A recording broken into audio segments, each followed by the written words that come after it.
मुलांनो, आपल्या भारताच्या राष्ट्रध्वजाबरोबरच आपण इतरही काही देशांच्या राष्ट्रध्वजांची ओळख करून घ्यायला शिकत आहोत किंवा ओळखायला शिकत आहोत. त्याच्यामध्ये आपण भारताच्या अगदी जवळ असलेल्या काही देशांची निवड केली आहे. त्यातल्या एका देशाच्या राष्ट्रध्वजाची ओळख आपली झाली आहे, तो आहे पाकिस्तान.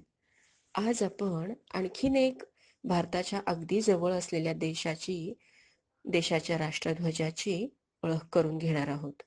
हा देश आहे बांगलादेश. हा भारताच्या पूर्वेला आहे, पूर्वेच्या बाजूला आहे. आणि भारत ह्या देशाच्या दोन्ही बाजूला भारताची जमीन आहे असं म्हणता येईल. जेव्हा तुम्ही भारताचा नकाशा बघता आणि त्याच्यामध्ये तुम्हाला त्याला पूर्वेच्या बाजूला लागून असलेला बांगलादेश दिसतो, त्यावेळेला तुमच्या असं लक्षात येईल की अरे, या देशाच्या दोन्ही बाजूला आपला देश आहे आणि एका बाजूला, तिसऱ्या बाजूला आहे अरबी समुद्र, अरबी नाही, बंगालचा उपसागर. तर अशा ह्या बांगलादेशाच्या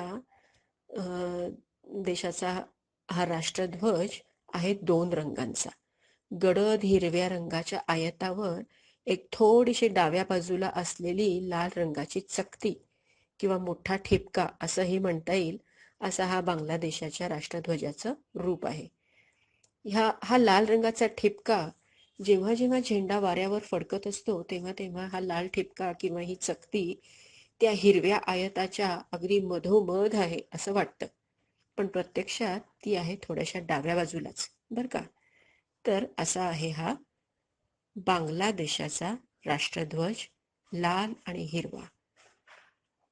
The national flag of Bangladesh is just 2 colors, red and green. These two simple colors have given it its nickname of the red and green. A red disc slightly off-center to the left on a dark green banner. This is a national flag of Bangladesh. The red and green.